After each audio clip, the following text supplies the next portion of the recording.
Hi friends, welcome to my channel. இன்றைக்கி நம்ம என்ன பார்க்க போகிறோம் அப்படின்னா 2024 நடந்த குரூப் 4 கொஷின் பற்றி தான் பார்க்க போகிறோம். வாங்க பார்க்கலாம். பாடை மாக்கள் என அழைக்கப்படுபவர்கள் யார் அப்படின்னு சொல்லி கேட்டிருக்காங்க. இது நமக்கு சொல்லும் பொருளும்லேருந்து கேட்டிருக்காங்க. ஆன்சர் பல மொழி பேசும் மக்கள். இப்போ பொறுத்துக டைப்பில் கேட்டிருக்காங்க. இதை ஆசிரியர்களை வச்சு கேட்டிருக்காங்க. வாங்க பார்க்கலாம். மணிமேகலை ஆன்சர் யாருன்னு பார்த்தீங்கன்னா சீத்தலை சாத்தனார். ஓகேங்களா. அடுத்தது சிலப்பதிகாரம். சிலப்பதிகாரத்தோட ஆசிரியர் யாருன்னா இளங்கோவடிகள். ஸோ இதை வச்சு ஆன்சர் கெஸ் பண்ணிடலாம். மணிமேகலைக்கு யாருன்னு சொன்னோம் சீத்தலை சாதனர். அப்போ ஃபஸ்ட்டு இதுக்கு செகண்ட் ஒன். ஓகேங்களா. அப்போ 2 போடணும்.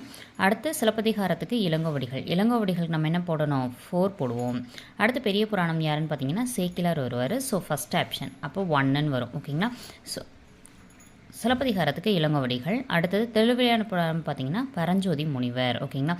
ஸோ திருவிளையாடல் யார் பரஞ்சோதி முனிவர்.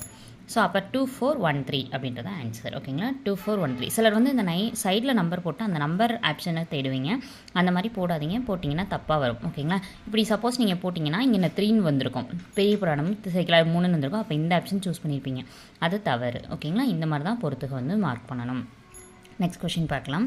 முடிக்கெழு வேந்தர் மூவர்க்கும் உரியது என அழைக்கப்படும் காப்பியம் எது அப்படின்னு கேட்டிங்கன்னா சிலப்பதிகாரம். சிலப்பதிகாரத்தில் மூவேந்தர்கள், அதாவது வந்து சேரர் சோழர் பாண்டியரை பற்றி இருக்கும் குறிப்புகள்.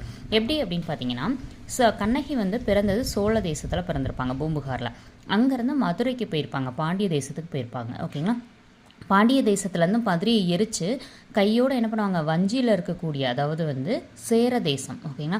அங்கே இருக்கக்கூடிய ஒரு மலை மீது அமர்ந்து ஒரு தவம் செய்து 14 நாள் கழித்து என்ன பண்ணுவாங்க கோவலன் அவர்கள் வானத்துலேருந்து வந்து இவங்களை கூட்டிகிட்டு போகிற மாதிரி அவ்வளோ ஒரு அழகான காப்பியமாக வந்து ஏற்றியிருப்பாங்க. ஸோ அதான் 3 தேசத்தை பற்றியுமே இதில் வந்து மென்ஷன் பண்ணியிருப்பாங்க. ஓகேங்களா. அப்போ முடிக்கெழு வேந்தர் மூவர்க்கும் உரியது என அழைக்கப்படும் காப்பியம் எதுன்னு கேட்டாங்கன்னா சிலப்பதிகாரம். ஓங்கு தன்பனை சூழ நீபவனத்தை நீத்து ஒரு போதேனும். இவ்வடியில் நீபவனம் என்பது எதனை குறிக்கிறதுன்னு கேட்டிருக்காங்க. கடம்பவனம். அதாவது ஓங்கு தன்பனை சூழ் நீபவனம் அப்படின்னா இந்த அளவுக்கு அழகாக நீபவனம் வளர்ந்து இருக்கும்போது நீந்து ஒருபோதும் அந்த இடத்துல விட்டு நான் ஒருபோதும் போக மாட்டேன்னு கடவுள் வந்து சொன்னதான் இந்த பாடல் அடிகள் அமைஞ்சிருக்கும். இது புத்தகத்தில் பார்த்தோன்னா அவ்வளோ அருமையான பாடலாக இருக்கும். ஓகேங்களா. ஸோ இந்த 4 கொஷினும் நல்லா பார்த்து வச்சுக்கோங்க. நம்ம அடுத்த இதில் நிறைய போட போகிறோம். ஓகேங்களா. ப்ரீவியஸ் இயர் கொஷின் பேப்பர் பார்த்துட்டு போங்க. ப்ரீவியஸ் இயர் கொஷின் பேப்பர்லேருந்து கண்டிப்பாக கொஷின்ஸ் வந்து ரிப்பீட் ஆகும். இந்த வீடியோ பிடிச்சிருந்துச்சுன்னா லைக் பண்ணிக்கோங்க. நம்ம சேனலை சப்ஸ்கிரைப் பண்ணி பக்கத்தில் இருக்க பெல் ஐக்கானில் ஆல்ன்றதை போடுங்க. அப்போ தான் அடுத்த வீடியோ போடும்போது உங்களுக்கு நோட்டிஃபிகேஷன் வரும். ஓகேங்களா. நம்ம சேனல் பிடிச்சிருக்கு. இந்த வீடியோ பிடிச்சிருந்துச்சு அப்படின்னா கீழே கமெண்ட் பாக்ஸில் உங்களுக்கு எப்படி இருந்துச்சு, இந்த வீடியோ யூஸ்ஃபுல்லாக இருந்துச்சுன்றதை கீழே கமெண்ட் பாக்ஸில் கமெண்ட் பண்ணுங்கள்.